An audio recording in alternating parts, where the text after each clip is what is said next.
Hi നമസ്കാരം, ഏവർക്കും പുതിരിടിയിലേക്ക് സ്വാഗതം. നൗഫലാണ്. നമുക്ക് ഏവർക്കും അറിയാവുന്ന ഒരു വ്യക്തിയാണ് നിമിഷപ്രിയ. നിമിഷപ്രിയനെ അറിയാത്തവരായിട്ട് പ്രത്യേകിച്ച് കേരളത്തിൽ ആരും ഉണ്ടാകില്ലെന്ന് വിചാരിക്കുന്നു. കാരണം യമൻ സ്വദേശിയുടെ ഒരു മരണവുമായി ബന്ധപ്പെട്ട് 2017 മുതൽ നിമിഷപ്രിയ യമൻ ജയിലിൽ അടച്ച് ഇരിക്കുകയാണ്. അപ്പം യമൻ്റെ ഒരു ഭാഗത്ത് നിന്ന് അവസാനമായിട്ടൊരു അറിയിപ്പ് വന്നിരിക്കുകയാണ്. കാരണം ഒരു മാസത്തിനകം നിമിഷപ്രിയയുടെ വധശിക്ഷ നടപ്പാക്കണം എന്ന് പറഞ്ഞുകൊണ്ടാണ് വന്നത് കേട്ടോ. അപ്പം നമുക്ക് നിമിഷപ്രിയന്റെ തുടക്കം തന്നെ നമുക്കറിയാം. 2011 ജോലിക്ക് ആസ്പദമായിട്ട് ഉണ്ടാകുന്ന യാത്ര, അതേപോലെ തന്നെ അവിടെ എത്തിപ്പെടുന്നത് നിമിഷപ്രിയ. 2011 സമയത്ത് അത് നിമിഷപ്രിയക്കും ഭർത്താവിന് ഒരു കുഞ്ഞ് ജനിക്കുകയും 2014 കൂടി അദ്ദേഹം ആ ഒരു അവിടുത്തെ ഒരു വരുമാനം കൊണ്ട് മാത്രം അവിടെ ഭർത്താവ് പിടിച്ചു നിൽക്കാൻ പറ്റില്ല എന്ന് കണ്ടതുകൊണ്ടാണ് ഭർത്താവ് തിരിച്ചു പോരുകയും അതുപോലെ തന്നെ ഒരു യമൻ സ്വദേശിനിയായ നമ്മളെ തലാൽ അദ്ദേഹവുമായി ഒരു കൂട്ടുകച്ചവടം നടത്തി, അങ്ങനെ തന്നെ പറയാം അല്ലെ, ഒരു നേഴ്സിംഗ് സ്ഥാപനം തുടങ്ങുക, അതുകൊണ്ട് ഒരു പ്രോഫിറ്റ് ഉണ്ടാക്കുക എന്ന ഉദ്ദേശത്തോട് കൂടിയിട്ടാണ് സത്യത്തിൽ നിമിഷപ്രിയയുടെ ആ ഒരു അദ്ദേഹത്തിനെ കൊല്ലാനുള്ള ഒരു തുടക്കം വന്നതെന്ന് തന്നെ പറയാം അല്ലെ നമുക്ക്. കാരണം സേവ് നിമിഷപ്രിയ, അതുപോലെ തന്നെ സേവ് ചെയ്യാൻ വേണ്ടിയിട്ട് അത് ദയാദനം കൊടുത്തു കഴിഞ്ഞാൽ ആ നിമിഷപ്രിയയുടെ വധശിക്ഷ നിർത്തലാക്കാം എന്ന് വരെ ആ ഒരു രാജ്യത്ത് ഉണ്ട് എന്നുണ്ടെങ്കിലും അതിനുവേണ്ടി ഏകദേശം $40,000 ആ ഒരു മീഡിയേറ്ററായിട്ട് നിന്നിരുന്ന ആ ഒരു വക്കീലുമാർ വരെ പറഞ്ഞിരുന്നത്, അഡ്വക്കേറ്റ് പറഞ്ഞിരുന്നത്. അതിൽ 20,000 സമാഹരിച്ച് കൊടുക്കുകയും ചെയ്തിട്ടുണ്ട്. അതിൻ്റെ ഭാഗമായിട്ട് സേവ് നിമിഷപ്രിയ എന്ന് പറഞ്ഞിട്ടുള്ള ഒരുപാട് സംഘടനകളും മുന്നോട്ട് വന്നിട്ടാണ് ആ ഒരു $20,000 അവർക്ക് കൈമാറുകയും ചെയ്തിട്ടുണ്ട്. ശരിക്കും പറഞ്ഞാൽ ആ പണം എവിടെ പോയി, എന്തായി എന്നുള്ളതിനെ പറ്റി പോലും ഒരു വ്യക്തമായിട്ടുള്ള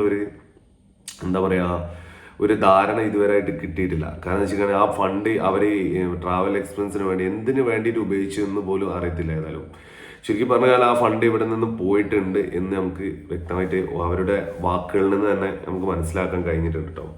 അതുപോലെ തന്നെ 2017 ഈ ഒരു അറസ്റ്റ്, അതായത് ഈ യമൻ പൗരൻ കൊല്ലപ്പെടുന്നതും അതുപോലെ തന്നെ നിമിഷപ്രിയ അറസ്റ്റിലാകുന്നതും 2017.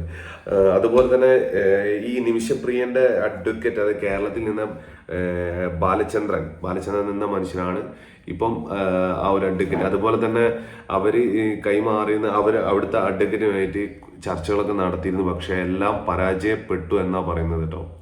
അവസാനം ആ ഒരു യമൻ സർക്കാർ പ്രസിഡന്റ് അവരിപ്പം അവസാനം ആ ഒരു വധശിക്ഷയിൽ തന്നെ ശരിവെച്ചിട്ടുണ്ട്. ഒരു മാസത്തിനകം നിമിഷപ്രിയയുടെ വധശിക്ഷ നടപ്പാക്കണമെന്ന് പറഞ്ഞിട്ട്.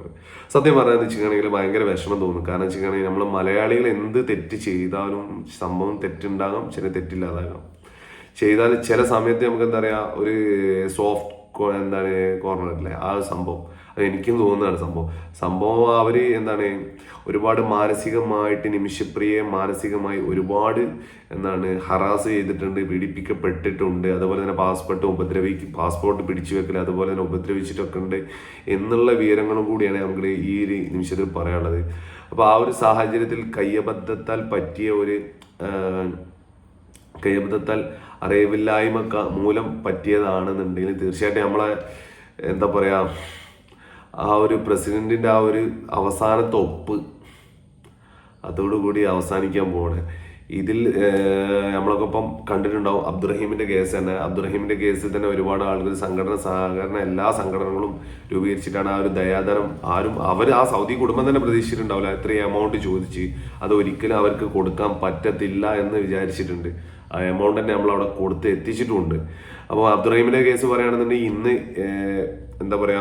ആ ഒരു ജയിൽ മോചനമായിട്ട് ആ ഒരു കേസ് അടുത്ത മാസം, അതായത് ജനുവരി 15 വരെ വീണ്ടും നീട്ടി വെച്ചിട്ട് കാര്യം, അത് വേറെ സംഭവം. ചുരുക്കി പറഞ്ഞു വെച്ചിട്ടാണെങ്കിൽ അങ്ങനെയൊക്കെയാണ് കഥകൾ പോകുന്നത്. അപ്പം എന്ന് വെച്ചാൽ നിമിഷപ്രിയയുടെ ഇനിയിപ്പം ഒരു മാസത്തിനുള്ളിൽ തന്നെ ആ ഒരു വധശിക്ഷ നടപ്പാക്കണം എന്നാണ് പറയുന്നത്. വളരെ കാരണം നമ്മളെ കേരളത്തിൽ നിന്നാണെങ്കിലും കേന്ദ്രത്തിൽ നിന്നാണെങ്കിലും നല്ല രീതിയിൽ തന്നെ സ്വാധീനം ചെലുത്തിയിട്ടുണ്ട് എന്നാണ് നമുക്ക് എല്ലാവർക്കും കിട്ടിയിട്ടുള്ള വിവരങ്ങൾ കേട്ടോ. കാരണം നിമിഷപ്രിയ തിരിച്ചു വരണം. കാരണം അതിൻ്റെ എന്നുള്ള ഒരു നല്ലൊരു വാക്കുകളാണ് കേരള സർക്കാരുകൾ ഇതിനൊക്കെ മുന്നോട്ട് വെച്ചിരുന്നു.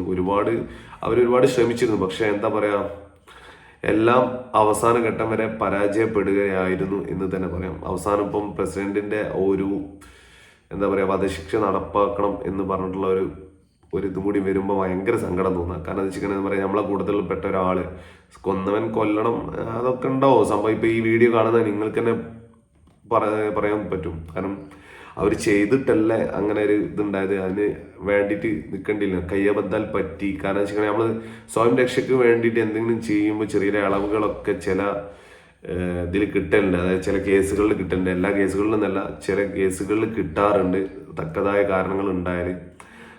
അപ്പം അങ്ങനെയൊക്കെ ഉള്ള ഒരു സിറ്റുവേഷനിൽ ഇതുവരെയായിട്ട് ഇളവും കാര്യങ്ങളും വളരെ എന്താ പറയുക സങ്കടകരം എന്ന് തന്നെ പറയട്ടെ നമുക്ക്. കാരണം വെച്ചിട്ടാണെന്നുണ്ടെങ്കിൽ ഒരുപാട് ആളുകൾ, പ്രത്യേകിച്ച് നമ്മളെ കേന്ദ്ര രാഷ്ട്രീയ ആളുകൾ, മന്ത്രി, ഗവൺമെന്റ് അടക്കം ഈ ഒരു കേസിൽ ഇൻവോൾവ് ചെയ്തിട്ടുണ്ട്. ആ ഒരു ഇതിലേക്ക് വേണ്ടിയിട്ട് അവരെ രക്ഷപ്പെടുത്താൻ വേണ്ടി ശ്രമിച്ചെങ്കിലും അവസാനം പരാജയപ്പെട്ടു എന്ന് തന്നെ പറയാം.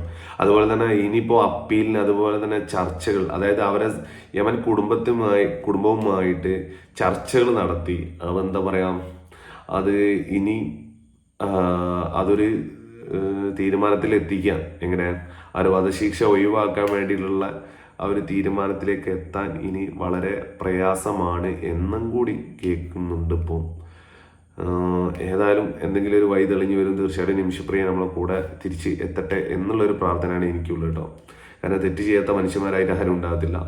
അപ്പം ഏതായാലും ഒരു പുതുജീവിതം കിട്ടണം എന്നൊരു ആഗ്രഹിക്കുന്ന ഒരു വ്യക്തി കൂടിയാണ് ഞാൻ. വളരെ സങ്കടം തോന്നുന്നു. കാരണം വെച്ചിട്ടാണെന്നുണ്ടെങ്കിൽ എന്താ പറയുക, ചെയ്ത തെറ്റാകാം. അതുപോലെ തന്നെ എന്താ പറയുക, അതിന് വേണ്ടിയിട്ട് ചിലപ്പം ആ ഒരു സാഹചര്യങ്ങളാൽ കയ്യബദ്ധത്താൽ പെട്ടിട്ടുണ്ടെങ്കിൽ തീർച്ചയായിട്ടും, നിരപരാധിയാണെങ്കിൽ തീർച്ചയായിട്ടും നിമിഷപ്രിയ തിരിച്ചു വരട്ടെ എന്നാണ് എൻ്റെ ഒരു ആഗ്രഹം. അപ്പോൾ വളരെ വിഷമം തോന്നി. അത് എന്താ പറയുക, ഒരു വീഡിയോയിൽ ഒതുങ്ങുന്നതല്ല. അപ്പോൾ സേവ് നിമിഷപ്രിയ എന്നാണ് എനിക്കും പറയാനുള്ളത്. എന്താ പറയുക, ചെയ്തിട്ടുണ്ടാവും തെറ്റും, ചിലപ്പോൾ ചെയ്തിട്ടുണ്ടാവില്ല, കയ്യബദ്ധത്താൽ പറ്റിയതാവും, ചിലപ്പം സ്വയം രക്ഷയ്ക്ക് വേണ്ടിയിട്ടായതാവും. തീർച്ചയായിട്ടും അങ്ങനെയൊക്കെയാണ് നിമിഷപ്രിയയുടെ അവസാന ഒരു വിധി വരുന്നത്. അതായത് യമൻ പ്രസിഡന്റ് ശരി ഒപ്പിടുന്നതെന്ന് വെച്ചിട്ടുണ്ടെങ്കിൽ ഈ മാസം നടപ്പിലാക്കണം എന്ന് പറഞ്ഞിട്ടാണ് വരുന്നത്. അപ്പം അതൊരു എന്താ പറയുക, വല്ലാത്തൊരു വിഷമം തോന്നും. കാരണം 2011 എന്താ പറയുക, നിമിഷപ്രിയ ആദ്യമായിട്ട് ഗൾഫിൽ പോകുന്നു. അതുപോലെ തന്നെ 2017 ജയിലിൽ അടയ്ക്കപ്പെടുകയും, അതുപോലെ തന്നെ അതിന് ശേഷം നാട്ടിലേക്ക് വരുകയും, അതുപോലെ തന്നെ അതിന് മുന്നേ തന്നെ നമ്മളെന്താ പറയുക, യമൻ സ്വദേശിയുമായി അദ്ദേഹം വിസിറ്റിംഗ് വിസയിൽ നമ്മളെ നാട് കാണാൻ, കേരളം കാണാൻ വരികയും, അതുപോലെ നിമിഷപ്രിയയുടെ കൂടെ നല്ല രീതിയിൽ ഇടപഴകുകയും ഒക്കെ ഉണ്ടായിട്ടുണ്ടെന്ന് പറയാം. പക്ഷെ അതിന് ശേഷമാണ് ഈ ഒരു ബിസിനസ് വളരുന്ന സമയത്താണ് ഈ ഒരു സംഭവങ്ങളും കാര്യങ്ങളൊക്കെ ഉണ്ടായത്. അപ്പോൾ അതൊന്ന് നിങ്ങളുമായി ഒന്ന് ഷെയർ ചെയ്യണമെന്ന് തോന്നി. അപ്പം ഈ വീഡിയോ നിങ്ങൾ മാക്സിമം മറ്റുള്ളവരിലേക്ക് ഒന്ന് ഷെയർ ചെയ്ത് കൊടുക്കാം. Thank you.